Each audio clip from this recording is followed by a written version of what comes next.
मी कोणाच्या शब्दावर आश्वासनावर उपोषण मागे घेणार नाही। फक्त पुन्हा एकदा सांगतो, तुमची आडमोठी भूमिका आक्रस्ताळेपणा मुख्यमंत्री थांबवा। पोराला फक्त माझ्या बोट लागता कामा नये हे मात्र तुम्ही समजून घ्या। पुन्हा राज्य अस्थिर करू नका हे ध्यानात ठेवा। राज्य जर अस्थिर झालं रे बाबा तर जबाबदार मुख्यमंत्री देवेंद्र फडणवीस असणार आहे। महाराष्ट्रात तुम्ही मुंबईचा विचार करता तर महाराष्ट्राचं क्षेत्रफळ खूप मोठं आहे, लोकसंख्येनं महसूलनं संख्येनं सुद्धा आणि राजकारणासाठी सुद्धा। नुसती मुंबई तुमची नाहीये, तुमच्या मुंबईने तुम्हाला मुख्यमंत्री केलं तर माझ्या महाराष्ट्राने केले। अशी दुही निर्माण करू नका देवेंद्र फडणवीस मुंबई मही। हॅलो, त्याचा मला नाही देणे प्रश्नच मला मुख्यमंत्री आज दर्या गावी जात आहेत, दर्या गावी जात आहेत। ट्रिपल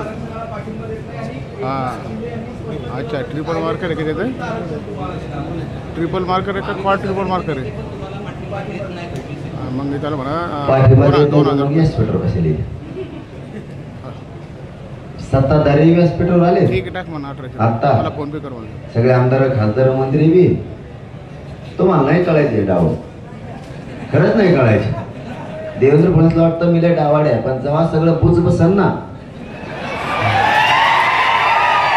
मग देवेंद्र फडणवीस वाटणार आहे हे गाभडं विचित्र आहे, हे पोट्ट सोपन आहे। आणखी लई काही काही बिचाऱ्यांना नाही येत आहे तिथे, ते जरी त्यांना म्हणता येत नसलं महाविकास आघाडी किंवा महायुतीला ओबीसीतून आरक्षणाचा विषय आम्हाला मराठ्याला पक्का माहिती आहे, आम्ही त्यांना निवडून आणलेले गरीब मराठी, ते वळवळच करू शकत नाही।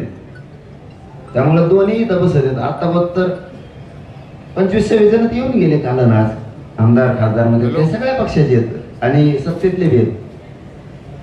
त्याचं टेन्शन नाही मला टेन्शन यायचं गोर गरिबांना फडणवीस का अडवतो?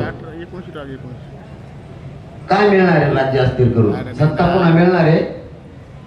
गेलीच म्हणून समजा, कधीच मिळणार नाही तुम्हाला सत्ता पुन्हा। मराठीचा वाटा आता गेला।